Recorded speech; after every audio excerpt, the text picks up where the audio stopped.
தனுஷ் அவருடைய இயக்கத்தில் கிட்டத்தட்ட ராயன் படம்க்கு அப்புறம் வேறு என்ன படம் எடுக்கிறாங்க அப்படின்ற எதிர்பார்த்து நேரத்தில் நீக் அப்படின்னு ஒரு படம் எடுக்கிறாரு அப்படின்ற அப்டேட் எல்லாருக்கும் தெரியும். அதாவது நிலவுக்கு என்மேல் என்னடி கோபம் இந்த படம்.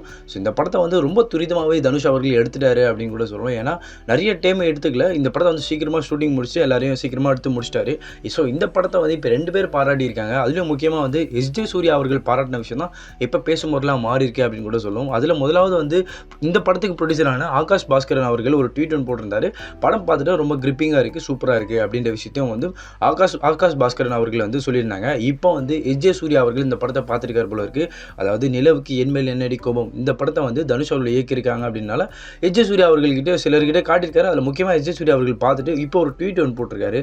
அந்த ட்வீட்டில் என்ன சொல்லியிருக்காரு அப்படின்னு பார்க்கும்போது வந்து ஒரு இன்டர்நேஷனல் டைரக்டர், ஒரு ஆக்டர், இவருடைய படத்தை பார்க்குறது எவ்வளோ ப்ரிவிலேஜாக இருக்குது அப்படின்ற விஷயத்த வந்து ஒன்று சொல்லியிருக்காரு. அதே மாதிரி சொல்லும் போது என்ன சொல்லியிருந்தாருன்னா, இந்த படம் வந்து ரொம்ப ஒரு என்டர்டெய்னிங்காக இருக்குது. அதுலேயும் முக்கியமாக அந்த ஜென்சிக்கான நிறைய ஃபன் ஃபேக்டர் எல்லாமே இருக்குது. முக்கியமாக சொல்லலாம் நிறைய எமோஷனலாக திங்ஸும் இதில் வச்சிருக்காரு. அதே மாதிரி தனுஷ் சார் வந்து இவ்வளோ யூனிக்காக அந்த பண்ணுறதுலாம் வந்து ரொம்ப வித்தியாசமாக இருக்குது அப்படின்ற விஷயத்த சொல்லி அதே மாதிரி அவர் கொஸ்டினும் கேட்டிருக்காரு அப்படின்னு கூட சொல்லும். அதில் என்ன சொல்லியிருக்காருனா, sir I have one question அப்படின்னு சொல்லி கூட அதில் முக்கியமாக சொல்கிறார், எப்படி நீங்கள் வந்து இந்த அளவுக்கு பிரேசியான வந்து ஒரு மூவிஸ்லாம் பண்ணுறீங்க, இந்த டைட் ஷெடியூல் போயிட்டுருக்கு, ஒரு சைடு படங்களும் பண்ணுறீங்க, இன்னொரு சைடு வந்து டைரெக்ஷனும் பண்ணுறீங்க. ஸோ இந்த டைட் ஷெடியூலில் நீங்கள் எப்படி இந்த பிரேசியான, அதாவது ஒரு தென்றலான ஒரு புதிய ஒரு முயற்சியை வந்து எப்படி நீங்கள் பண்ணுறீங்க அப்படின்ற விஷயத்த வந்து எஸ்ஜே சூர்யா அவர்கள் தனுஷ் கிட்ட ஒரு ட்வீட்டாகவே ஒன்று கேட்டிருக்காரு அப்படின்னு கூட சொல்லும்.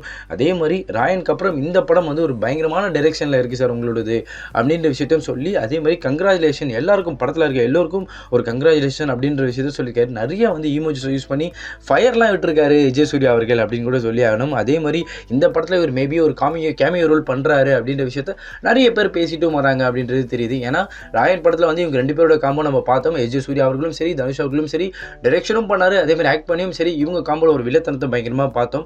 ஸோ இதுலேயும் அதாவது இதில் வந்து இப்போ நிலவுக்கு என்மேல் என்னடி கோபத்திலும் வந்து ஒரு சின்ன கேமியா இவர் பண்ணுவார் அப்படின்ற விஷயத்த எல்லாரும் எதிர்பார்க்குறாங்க. ஸோ ஆனால் இதில் வந்து ஃபுல்லாக யங்ஸ்டர்ஸ் மட்டுமே யூஸ் பண்ணி தனுஷ் அவர்கள் இயக்கியிருக்காங்க அப்படின்ற விஷயம் எல்லாருக்கும் தெரியும். ஸோ இந்த படத்தை இப்போ கிட்டத்தட்ட எஸ்ஜே சூர்யா அவர்கள் பார்த்துட்டு இந்த அளவுக்கு பாராட்டுறாரு அப்படின்னும் போது இன்னும் கூடுதலான எதிர்பார்ப்பு இந்த படத்துக்கு வந்துட்டு இருக்கு அப்படின்னு கூட சொல்லி ஆகணும்.